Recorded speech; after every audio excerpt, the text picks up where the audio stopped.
この番組はご覧のスポンサーの提供でお送りします。大家好啊，今日係6月25號啊，2025年星期三，佛你好唔好啊？今日之前嗰幾集啊，都係咁略略咁講下呢個次第啦，我哋要調節好個動機啦，跟住我哋要有呢個悲心嘅攝持啦，最後我哋要回向啦，三殊勝嘅教法啦。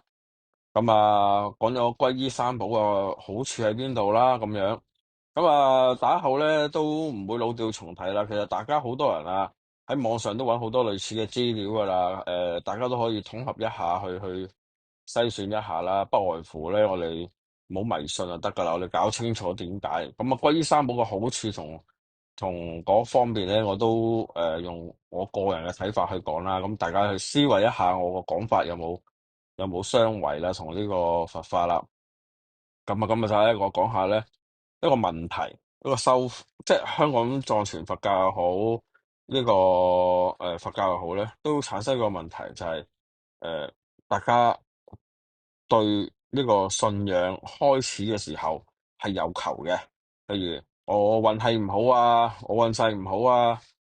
啲親戚朋友啊介紹我拜乜見乜嘢和尚幫手念經拜懺見咩仁波切法王等等諸如此類咧加持念個經就會好啦咁樣。其實咧呢個行為咧，放諸天下皆準嘅啦，無論你係西藏人也好，中國人也好，日本人也好，美國人也好，基本上都係一樣。所以就嗰個出發點咧，就即使係泰國南傳嘅信眾都係一樣唔係淨係嗰啲自稱原始佛教嘅人係特別清高嘅，唔係嘅。我哋其實人係好簡單嘅啫，人有求有望就會有上述嘅行為去希望一啲神明佛菩薩去幫自己一把咁樣呢個好正常噶，人之常情噶，冇道德高地噶。我呢度我唔係好中意道德高地，我比較誒貼翻近人類嘅思想啦咁樣。其實咧呢啲行為咧就因為我哋福報唔夠啊，我哋未接觸到呢個真正嘅佛法嘅體面，我哋只接觸到嘅外邊外皮，所以我哋咧就開頭就會以呢個方向去切入呢個佛教啦咁樣，無可厚非嘅無可厚非嘅。唔需要去話後來俾人笑或者俾啲高地嘅人啦好高嗰啲高人啦去批評啦咁樣。我哋細心諗下啦，我哋係人類嚟嘅記住我哋係人類，我哋要食飯，我哋要瞓覺，有呢個動機好正常。但係即係正如之前嗰集我都講過啦，前嗰幾集應該係我哋開始嘅時候係咁樣，但係我哋要進步噶嘛，我哋要升華噶嘛，我哋慢慢咧就趨向呢個解脫度，我哋要諗清楚我哋嘅人生嘅意義喺邊度。咁樣個出發點係好好嘅，好好嘅所以咧就有啲就話係咁標榜我哋要咩回歸乜乜嗰啲咧，就我哋去思考下，就係呢個係 sales 呢個 sales 一定係賣花讚花香嘅，跟住又誹謗其他人係不是嘅，呢個正常嘅，即係話我買高露潔牙膏咧，黑人牙膏就唔靚嘅，唔好嘅，只有全世界咧，只有我高露潔咧係最好嘅，即係呢個譬喻嚟嘅啫唔代表嗰個牌子嘅立場。所以咧，我哋要去思維一下我哋自己嗰個應該去點樣去鋪排咯，係啦。收福報呢個問題咧，其實嗱，啱啱解釋咗啦，其實唔可恥啦，我哋去求福報咁樣，因為我哋真係冇福啊嘛。如果有福嘅話，我哋就唔使兜兜轉轉啦咁樣。求福報裏邊收福報啦，收集福報啦收集福報啦。我哋基本上咧，佛教嚟講咧，兩個方向啦，多啲誦經啦，上佛學班啦，豐富自己嘅智慧啦、知識啦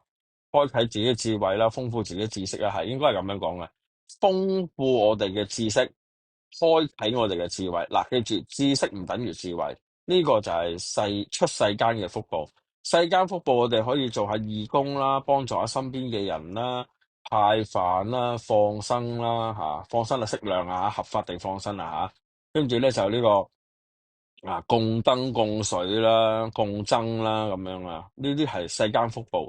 呢兩樣嘢我哋都要好似一個路軌咁樣，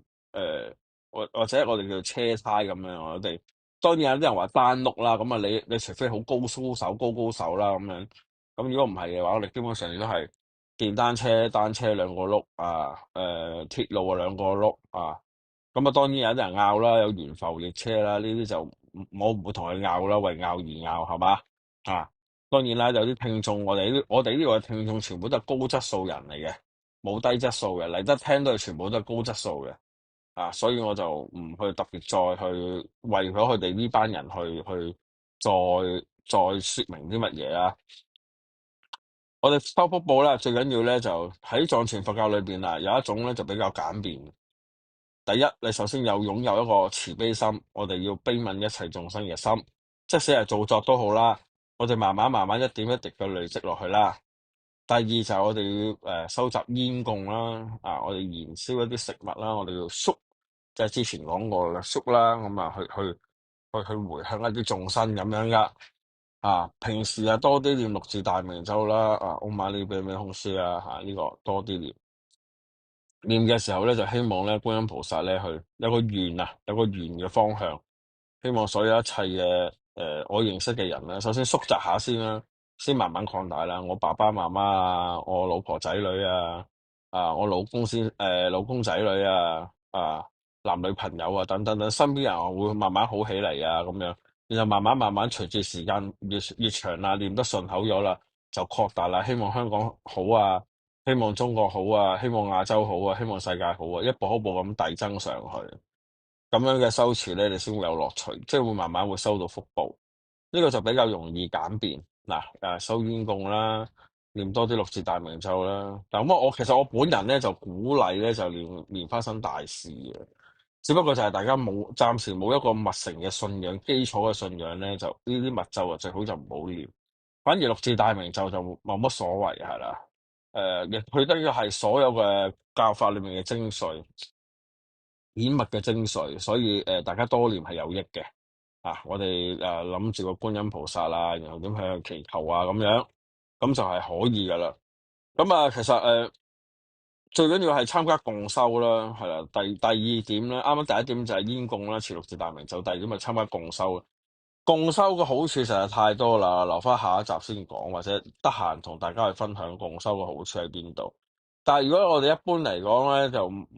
初學者冇咁嘅定力咧，就最好就共修係啦，就唔好翻下唔翻下，即係自己定一個日子啊。如果佛堂係有冇咩某一些佛堂啦，唔係其實我哋呢度啦，定咗邊樣嘢嘅你就翻死去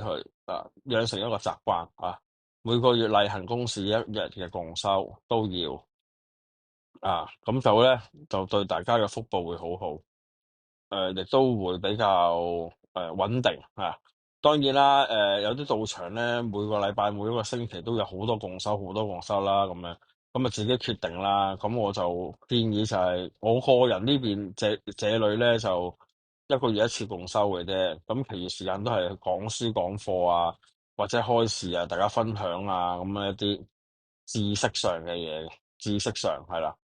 咁我希望就從知識改變命運啦，由豐富咗嘅知識咧，就導致開啟智慧啦。呢個就係我自己呢邊啦吓，咁出邊就好多殊勝嘅道場嘅。咁希望咧就大家咧去記住第一點啦，煙供啦，學習煙供啦，然後回向呢個六字大明咒啦。第二咧就係要返道場共修啦吓。咁呢樣嘢咧，呢兩樣嘢就會令到你福報咧就會快速咁去增長噶。好啦，我哋今日咧就講住呢度咁多先啦，係啦，我哋再